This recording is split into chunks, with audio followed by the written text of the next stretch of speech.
Les chats d'Ultar d'Howard Phillips Lovecraft. On raconte qu'à Ultar, sur l'autre rive du Sky, nul n'a le droit de tuer un chat. Et je le crois volontiers, moi qui suis en train d'en regarder ronronner un assis auprès du feu. Car le chat est un animal mystérieux, lié à des choses étranges et invisibles pour les hommes. Il est l'âme de l'Égypte antique, le sujet des contes des cités oubliées d'Ophir et de Méroé. Il est du sang des rois de la jungle, l'héritier des secrets de l'Afrique, sinistre et antédiluvienne. Il connaît le langage du Sphinx, dont il est le cousin, mais il est plus ancien que lui, et se souvient de ce que le Sphinx a oublié. À Ultar, bien avant que les bourgeois interdisent de tuer les chats, vivait un vieux paysan et sa femme qui adoraient prendre au piège les chats de leurs voisins pour les tuer. J'ignore pourquoi ils agissaient ainsi, mais il est vrai que bien des gens détestent entendre les chats miauler la nuit et ne supportent pas leur vagabondage furtif dans les cours et les jardins au crépuscule. Quoi qu'il en soit, ces deux vieux prenaient un malin plaisir à capturer et à tuer tous les chats qui s'approchaient de leur masure. On entendait de tels bruits, la nuit, que bien des villageois se demandaient de quelle abominable manière ces chats étaient tués. Mais les visages fripés des deux vieux étaient si horribles à voir, et leurs taudis, au fond d'une cour immonde, si petits et si bien dissimulés par de grands chênes, que les villageois n'osaient pas aborder ces sujets avec eux. À vrai dire, ceux qui avaient des chats avaient beau détester ces deux vieillards, ils les redoutaient encore plus.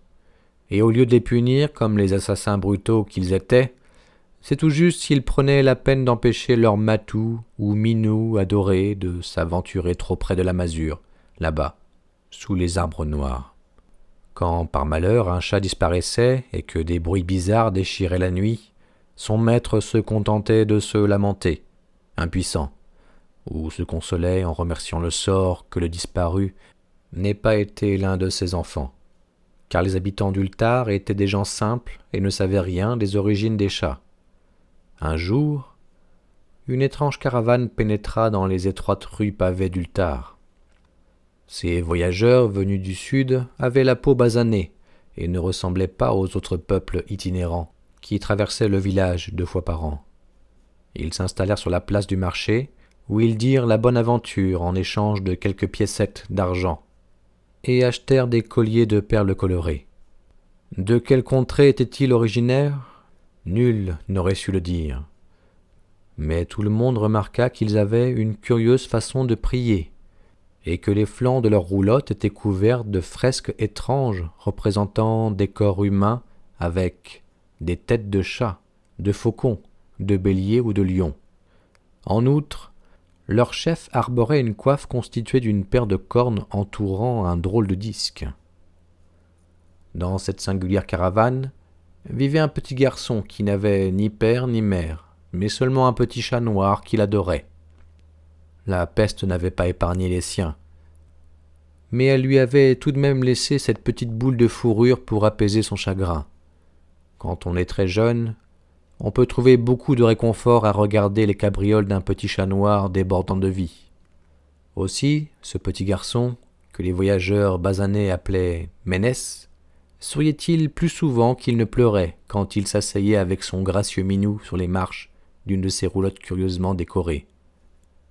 Au 3e matin du séjour des voyageurs à Ultar, Ménès ne trouva plus son chaton.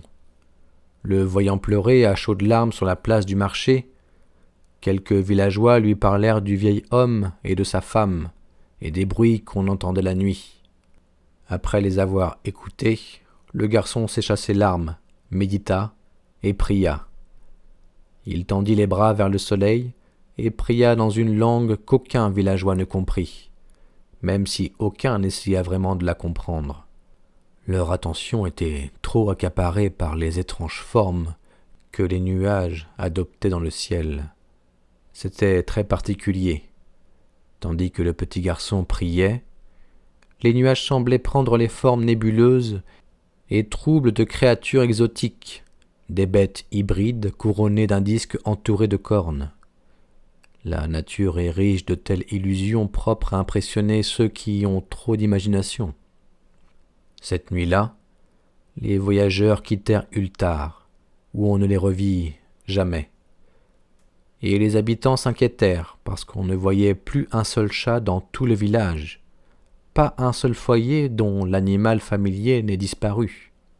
Des chats, petits et grands, des noirs, des gris, des tigrés, des jaunes et des blancs. Le vieux Cranon, le bourgmestre, convaincu que le peuple à la peau basanée avait emporté tous les chats pour venger la mort du chaton de Ménès, maudit la caravane et le petit garçon. Ménith, le notaire Maigrelet, déclara que le vieux paysan et sa femme faisaient des meilleurs suspects, car ils étaient connus pour haïr les chats, et les haïssaient chaque jour un peu plus. Cependant, personne n'osa aller se plaindre auprès de l'horrible couple, même quand le petit Attal, le fils de l'aubergiste, jura avoir vu les chats d'Ultar se réunir au crépuscule sous les arbres de cette cour maudite, où ils avaient, sous la conduite de 2 d'entre eux, avaient encerclé la masure avec lenteur et solennité, comme s'ils accomplissaient un mystérieux rituel animal. Les villageois ne savaient trop quel crédit apporter au témoignage d'un si petit garçon. Aussi préférèrent-ils ne pas accuser les 2 vieux tant qu'ils resteraient dans la cour sinistre et répugnante, même s'ils redoutaient que le couple maléfique n'ait envoûté leurs chats pour les tuer. Ultar partit donc se coucher sans avoir apaisé sa colère.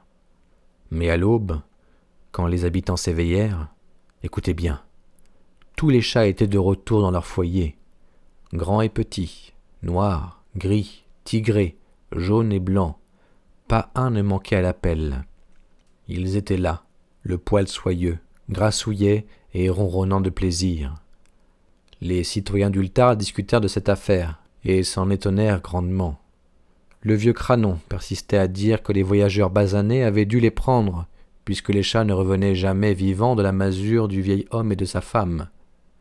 Mais tout le monde était d'accord pour trouver extrêmement curieux que les chats refusent de manger leur portion de viande ou de boire leur soupe de lait. Pendant 2 jours entiers, à Ultar, les chats paresseux et aux poils soyeux ne touchèrent pas à leur nourriture. Ils passèrent leur temps à dormir auprès du feu ou au soleil. C'est seulement au bout d'1 semaine que les villageois se rendirent compte qu'il n'y avait plus de lumière, le soir, aux fenêtres du taudis sous les arbres. Puis Nith, le Maigrelet, fit remarquer qu'on n'avait pas vu le vieil homme et sa femme depuis la nuit où les chats avaient disparu. Il fallut encore 1 semaine pour que le bourgmestre se décide à surmonter sa peur et à aller voir ce qui se passait dans la masure étrangement silencieuse. Et même s'il ne faisait que son devoir, il prit quand même la précaution de se faire accompagner de Chang, le forgeron, et de Toul, le tailleur de pierre, pour qu'ils lui servent de témoins. Mais lorsqu'ils eurent enfoncé la porte, qui tenait à peine sur ses gonds, ils ne trouvèrent que 2 squelettes, soigneusement nettoyés, ainsi qu'un grand nombre d'étranges scarabées qui grouillaient sur le sol de terre battue et filèrent se cacher dans les coins. Toute cette affaire fit l'objet d'intenses discussions parmi les bourgeois d'Ultar. Zat, le médecin légiste, débattit à n'en plus finir avec Nith, le notaire Maigrelet. Cranon, Chang et Toul furent assaillis de questions. Même le petit Attal, le fils de l'aubergiste, fut longuement interrogé et récompensé par des bonbons. Tous parlèrent d'un vieux paysan et de sa femme, dans la caravane des voyageurs basanés, de Ménès et de son chaton noir, des prières du petit garçon et du ciel pendant qu'il priait, de ce que les chats avaient fait la nuit où la caravane était partie, et de ce qui fut trouvé ensuite dans la masure sous les arbres noirs, au fond de la sinistre cour. Pour finir, les bourgeois votèrent cette loi remarquable dont les marchands parlent à Ateg et dont les voyageurs discutent à Nir, à savoir que, à Ultar, nul n'a le droit de tuer un chat.